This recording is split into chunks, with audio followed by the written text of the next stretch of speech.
Hi there, I'm Donna Wolfe from Naztazia.com. Today I'll show you how to crochet a double chain, which is also sometimes called a half I-cord. When making cord-like items in crochet, chains are pretty thin and I-cords are kind of thick. In between is a double chain or half of an I-cord. To do this, I'm using worsted weight yarn and a size 4.5mm hook. I'm starting with the longer tail end. I usually get about a 3-inch cord with leaving a 12-inch tail end. I position my hands to hold both the yarn from the skein and the tail end yarn. We're going to first start with a yarn under using the 12-inch tail end. Then we make a yarn over using the yarn from the skein, and we pull that yarn through both loops on our hook. And we repeat, make a yarn under using the 12-inch tail end yarn. Then we do a yarn over using the yarn from the normal skein, and we pull that yarn through both loops on our hook.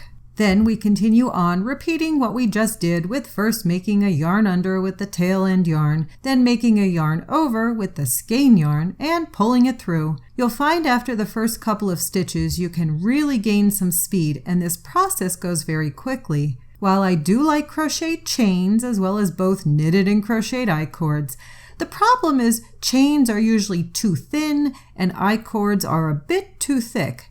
I have a tendency to use these double chains or half I-cords with straps on crochet, also for making loops for buttons, quite often charm bracelets, as well as loop flowers, which you probably saw in the opening clips. Now, once you have completed the length of your cord, you can cut your yarn a few inches from where you left off. It's up to you how you want to fasten this off. Much depends upon what you are using this cording or strap for. I happen to like having the two tail ends so I can tie and knot them to things. I just pull out my loop and have the two tail ends available. Now you can tie and knot these onto something like a keychain or belt buckle or part of a crochet top. Of course, maybe you don't want to tie these to anything, so you can just tie and knot these as well. These can also be used to make shapes, as I use this technique quite often to shape these cords into letters or symbols and then tack them to things like blankets. Now that you know how to work a single color with the tail end method, I'll show you how you can incorporate two colors in your work. With this method, I've made a slip knot with both strands of yarn, and I only have a normal length tail end.